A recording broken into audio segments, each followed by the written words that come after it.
धनतेरस हिंदू धर्म का एक प्रमुख त्योहार है जो दिवाली से 2 दिन पहले मनाया जाता है। इसे धन त्रयोदशी भी कहा जाता है। यह दिन धन, स्वास्थ्य और समृद्धि का प्रतीक माना जाता है। कार्तिक मास की कृष्ण पक्ष की त्रयोदशी को यह त्यौहार मनाया जाता है। भगवान धन्वंतरी और माँ लक्ष्मी जी की इसमें पूजा होती है। इसमें परंपरा है कि इस दिन सोना, चांदी, बर्तन या कोई नया सामान खरीदना शुभ माना जाता है। दीपक जलाकर यमराज के लिए भी दीपदान किया जाता है, जिसे यम दीपदान कहा जाता है। शाम को लक्ष्मी पूजा की जाती है और घर में दीपों को सजाया जाता है। मान्यता है कि इस दिन भगवान धन्वंतरी समुद्र मंथन से अमृत कलश लेकर प्रकट हुए थे। यह दिन धन और आरोग्य दोनों की प्राप्ति के लिए शुभ माना जाता है। धनतेरस यह त्यौहार दीपावली आने की पूर्व सूचना देता है। यह कार्तिक मास कृष्ण पक्ष 23 त्रयोदशी को मनाया जाता है। इस दिन घर में लक्ष्मी का आवास मानते हैं। इस दिन ही धन्वंतरी वैद्य समुद्र से अमृत कलश लेकर प्रकट हुए थे। इसलिए धनतेरस को धन्वंतरी जयंती भी कहते हैं। इसकी कथा इस प्रकार है। एक दिन भगवान विष्णु मृत्युलोक विचरण करने के लिए लक्ष्मी सहित भूमंडल पर आए। कुछ देर बाद लक्ष्मी से बोले कि मैं दक्षिण दिशा की ओर जा रहा हूँ, तुम उधर मत देखना।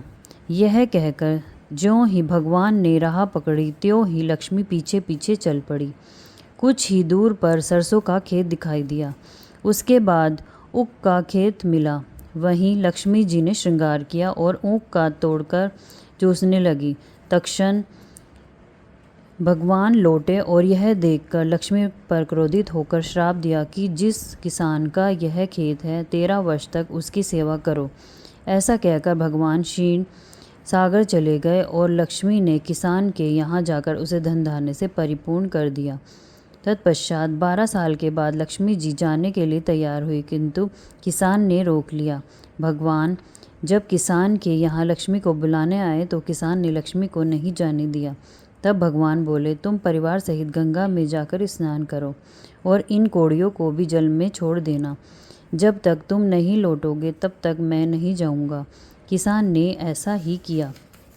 जैसे ही उसने गंगा में कोड़ियाँ डाली वैसे ही गंगा में से 4 चतुर्भुज निकले और कोड़ियाँ लेकर चलने को उद्यत हुए।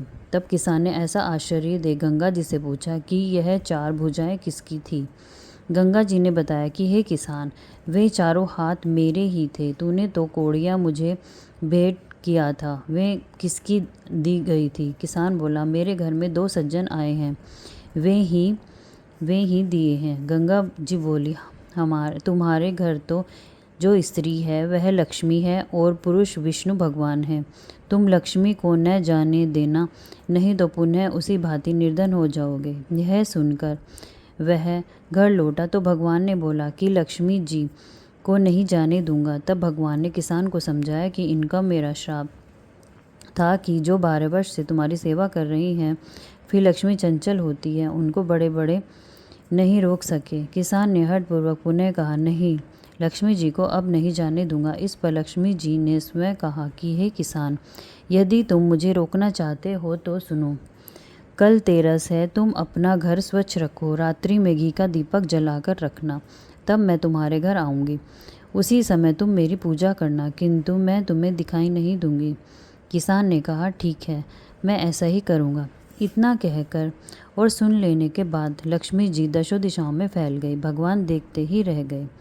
दूसरे दिन किसान ने लक्ष्मी के कथानुसार पूजन किया। उसका घर धन धान्य से पूर्ण हो गया।